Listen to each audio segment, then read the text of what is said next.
트럼프 대통령이 베네수엘라에 대한 지상작전이 임박했다고 경고하면서 카리브해에는 전운이 감돌고 있습니다. 트럼프 대통령이 이 시점에 왜 베네수엘라 공격 카드를 꺼내던 건지 민정은 국립외교원 미주연구부 교수 전화로 연결해서 이야기 나눠보겠습니다. 교수님 안녕하세요. 예, 안녕하세요.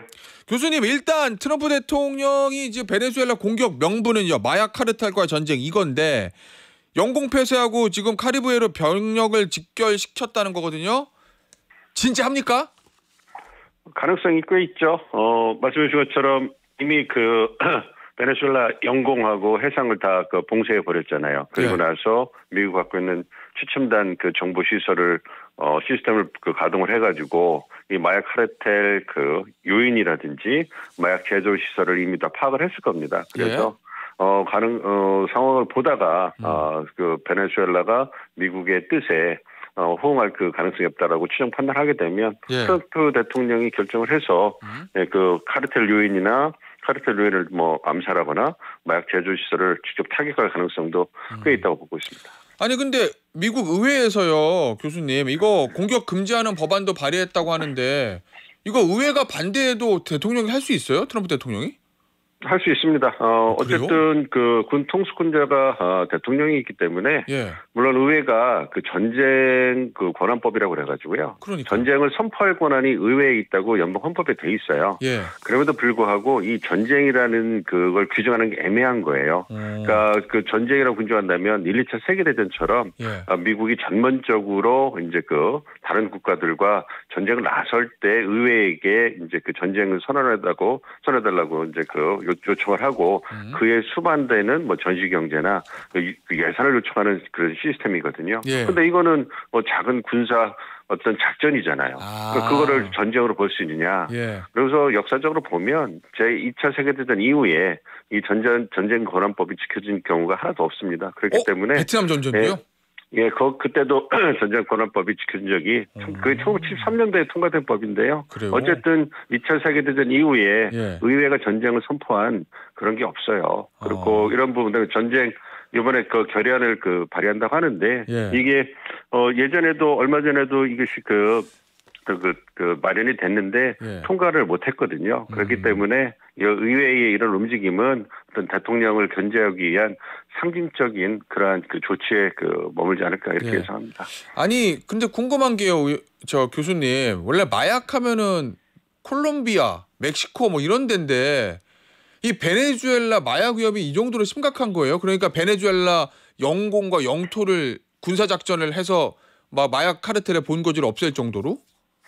그거는 아니고요. 여러 가지 요인이 합쳐진 것 같아요. 그러니까 트럼프 행정부가 가장 주요한 전략적 우선순위로 두 가지를 놓고 있는데 하나가 본토 방어예요. 홈랜드 시크리트하고 두 번째가 중국 견제인데 이게 베네수엘라에 대한 마약과의 전쟁은 이게 본토 방어로 들어가는 거예요. 그래서 아메리카 대륙에 있어가지고 마약이 미국으로 유입된다든가 중국이 자신의 뒷마당에 영향을 확대하든가 이런 부분에 있어서 미국 본토와 서반구에서의 미국의 영향력을 확대하겠다.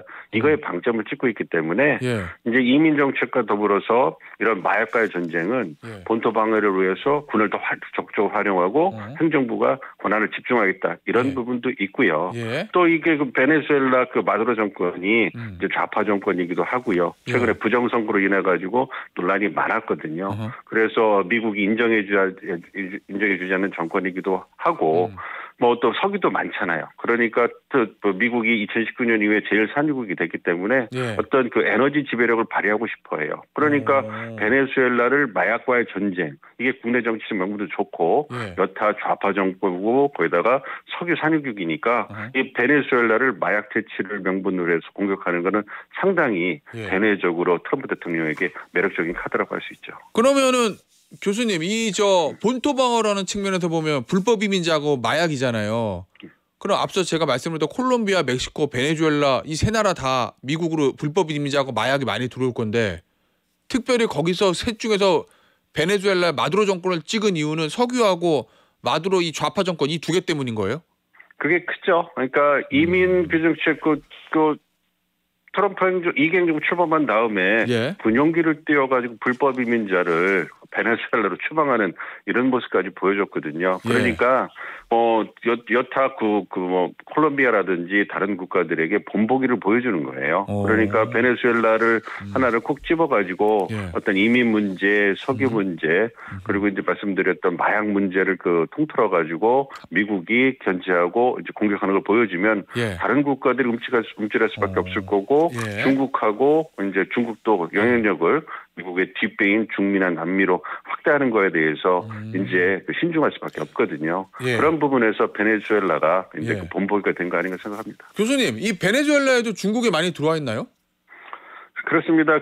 베네수엘라에 대해서 많은 투자를 했어요. 미국이 막대 투자금을 한 지난 10년 동안에 2010년부터 20년까지 많은 투자를 했기 때문에 그러한 부분에서 이제 베네수엘라 석유를 또 중국이 많이 사가기도 했고요. 그런 부분을 통해 가지고 미국이 베네수엘라에 경제적으로 많이 침투를 했거든요. 그런 부분을 미국 행정부가 모를 리가 없죠. 그렇지만 이 중국 견제 수위를 얼마나 본격적으로 할 거냐. 요거는 행정부와 차이가 있었는데 트럼프 행정부를 아시는 것처럼 뭐 중국 견제에 있어서 적극적으로 나섰잖아요. 그렇기 때문에 베네수엘라를 적극적으로 때리는 거고 이 부분에 대해서 중국도 미국과의 관계에 있어서 상당히 열세에 있기 때문에 불편을 하겠지만 그냥 신중하게 보면서 만약 미국이 베네수엘라를 때리면 중국은 그냥 그런 일방적인 미국의 행태에 비난을 하겠지만 개입은 못할 겁니다. 이 전쟁 전에 트럼프 대통령이 최후 통첩을 했어요. 마두로 대통령한테. 너 그만두고 떠나면 내가 살려는 줄게. 이거 영화 대사 같기도 하고. 근데 싫다고 거부했잖아요. 이거 내정 간섭 아니에요? 살려는 드릴게. 그렇죠. 뭐 그거는 그렇게 볼 수 있는데 이제 명분을 내세우잖아요. 그러니까 마두로 대통령을 이제 망명하라고 하는 이유가 그거 보면 이 마약 카르텔의 베네수엘라 마약 카르텔의 수장 배후가 마두로 대통령이라는 거예요. 그러니까 미국 정부 트럼프 행정부 입장에서는 베네수엘라를 공습할 수밖에 없는 이유가 자국민의 안전이거든요. 마약 때문에 자국민이 생명을 잃는다고 하고 베네수엘라에서 마약 공급되니까 그러한 마약 카르텔을 공격할 수밖에 없고 배후에 마두로 대통령이 있으니까 불가피하게 미국민의 안전을 위해서 마두로 정권을 이제 붕괴시켜야 된다. 이런 논리를 펴고 있는 거거든요. 그러니까 이게 내정 간섭될 수 있지만 이게 자국민의 안전을 보호한다 이런 명분으로 이제 희석시키는 그런 부분이기 때문에 굉장히 미묘한 그러한 모습이라고 할 수가 있겠습니다. 교수님, 근데 그거 마두로가 마약 카르텔의 몸쳐 수괴다. 이거는 팩트예요? 아니면 그냥 트럼프 대통령이 좀 명분 만들려고 만들어내는 거예요? 그거는 알 수가 없죠. 그러니까 마두로 대통령은 자신이 배우가 아니다라고 얘기를 하고 있습니다만, 뭐 미국 행정부에서 주장을 하고 있고, 뭐 요즘 주장이 중요한 거지 팩트가 중요한 건 아니지 않습니까? 국제사회에서 그게 또 워낙 강하기 때문에 트럼프 행정부가 공세적으로 일방적으로 밀어붙이면 힘의 논리가 작동하는 국제사회니까요. 뭐 씁쓸한 부분이 있습니다. 그러면은 마두로 대통령하고 베네수엘라 정부는 어떤 입장이에요? 결사항전한다? 들어오면 전쟁도 불사한다 이런 건가요?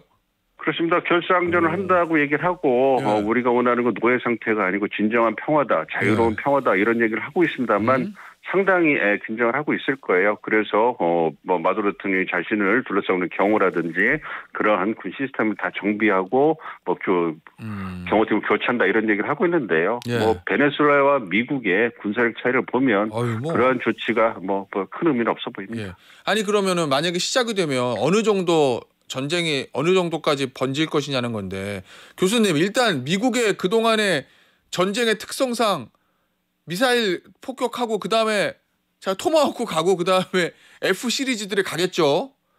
결국은 그렇게까지 가지 않을 거라고 보고요. 왜냐하면 말씀드린 것처럼 전쟁의 목표가 마약 카르텔을 갖다가 퇴치하는 거잖아요. 그래서 모두에 말씀드린 것처럼 아무래도 마약 카르텔의 수뇌부라든지 아니면은 마약 카르텔 시설을 갖다가 폭파하는 이런 정도에서 전쟁이 마무리되지 않을까 싶어요. 그러니까 트럼프 대통령이 전쟁 적극적으로 개입하는 것 자체, 지상군을 보내는 것, 그다음에 미사일을 발사해가지고 전쟁이 확대되는 것, 이런 거는 비용이 많이 드니까 꺼린단 말이에요. 그러니까 목표에 맞게 드론을 이용한다든가 어떤 그 규모에 맞는 미사일 공격을 통해 가지고 민간인 피해를 최소화할 겁니다. 그러니까 범죄자도 민간이긴 하지만 범죄자를 미국의 안전을 위해서 불가피하게 예. 한 군사적 선택이었다. 이런 식으로 해서 국제법적 위반이라든지 국제적 논란을 예. 최소화시키려는 노력을 하지 않을까 예상을 합니다. 그러면 이제 드론하고 특수부대 보내가지고 전쟁보다는 어떤 작전 요 정도 선에서 마무리 질 거란 말씀이신 거죠? 예. 그러니까 특수부대도 안 갈 들면? 가능성이 크죠. 예. 근데 이제 말씀드린 것처럼 드론이라든지 어떤 그 수위가 약한 미사일 정도 공격을 통해 가지고 공습만 갖고도 충분히 할 수 있으니까요. 예. 그런 정도의 어떤 제한된 어떤 군사작전을 하지 않을까 예상을 하고 있습니다. 그러면 교수님 이 마약 카르텔 소탕 여기서 그치고 소위 레짐 체인지라고 하는 마두로 정권을 끌어내리는 거 여기까지도 안 할 거라고 보세요? 그러니까 이게 시작이 되겠죠. 그러니까 이러한 이번에 마약 카르텔 퇴치하는 군사작전을 하고 그 다음에는 이미 영공이나 해상을 다 봉쇄했잖아요. 그러면 베네수엘라가 미국의 경제적으로 힘든데 더 힘들어질 거 아닙니까? 그러면 중국이나 러시아나 다른 국가들이 어떤 베네수엘라와 경제 관계, 특히 중국이 원유를 베네수엘라에서는 원유를 수입하는 이런 부분을 못 할 거 아니에요. 그러면 이제 서서히 이제 국민의 불만이 올라갈 거고 이제 그런 정보 작전을 통해서 인지전을 통해 가지고 베네수엘라 불만 그리고 반마두로 세력을 키우지 않겠습니까? 그러한 은밀한 정치적 공작을 통해 가지고 마두로 정권을 갖다가 이제 축출하는 정권 교체를 하는 그런 작업에 들어가지 않을까 개인적으로 예상하고 있습니다. 알겠습니다. 아니 그런데 그런 얘기들 하잖아요. 이 전쟁의 목적이 따로 있는 거 아니야? 지금 트럼프가 지금 국내 정치적으로 좀 상황이 안 좋으니까 그거를 바깥으로 눈을 돌리기 위해서 베네수엘라를 잡는 거다라는 분석들이 좀 있던데 실제로 맞아요, 교수님? 그런 부수적인 효과가 있겠죠. 그렇지만 지난 9월부터 이제 홈랜드 시큐리티 아까 말씀드린 이유가 그거예요. 큰 틀에서는 명분이 홈랜드 시큐리티 미국 본토 방어를 위해서 어떤 마약 퇴치 어떤 마약과 전쟁을 선포한다. 그리고 이민 불법 이민 여기도 함께 해서 베네수엘라가 타겟이 된 거잖아요. 그런데 그런 부분에 이제 집중을 받으니까 말씀해 주신 것처럼 당연히 앱스타인 파일 문제라든지 이런 부분은 아무래도 좀 정치적으로 희석되는 효과가 있겠죠. 그래서 복합적으로 그러한 부분에서 효과가 어떤 간접적으로 있는 게 아닌가 생각하고 있기 때문에 트럼프 대통령 입장에서는 참 유용한 정치적 카드가 아닌가 생각을 하고 있습니다. 상황이 많이 안 좋습니까? 국내적으로 트럼프가 지금? 트럼프가 마가의 3분의 1이 돌아섰다 이런 제 기사도 봐가지고요. 그런 부분은 좀 지켜봐야 될 것 같아요. 현재 지층이 흔들리고 중도층이 흔들린다 이런 여론조사가 나오고요. 지지율이 좀 떨어진 건 사실인데 그것이 트럼프 대통령이 어떤 정치적 권한이라든지 영향력을 많이 흔들 정도가 되느냐 이거는 또 지켜봐야 되는 거거든요. 그리고 또 물가라든지 생필품 가격이 너무 올라서 관세 부과에 대한 불만이 이제 거기에 많이 표출됐거든요. 그러니까 이건 별개적인 문제란 말이에요. 그래서 그러한 부분이 영향을 미칠 수 있는가를 좀 봐야 되는데 여전히 트럼프 대통령의 권한을 막강하고 그러한 여론조사에 지지층 분열의 가능성은 크지 않다 이렇게 보고 있습니다. 알겠습니다. 교수님 마지막 질문 될 것 같은데요. 관세 협상, 요 관세 정책과 관련해서 지금 미국 연방대법원 판결 나오잖아요. 이거 어떻게 될 것 같은지 미국 현지에서 좀 예측이 좀 나오고 있습니까?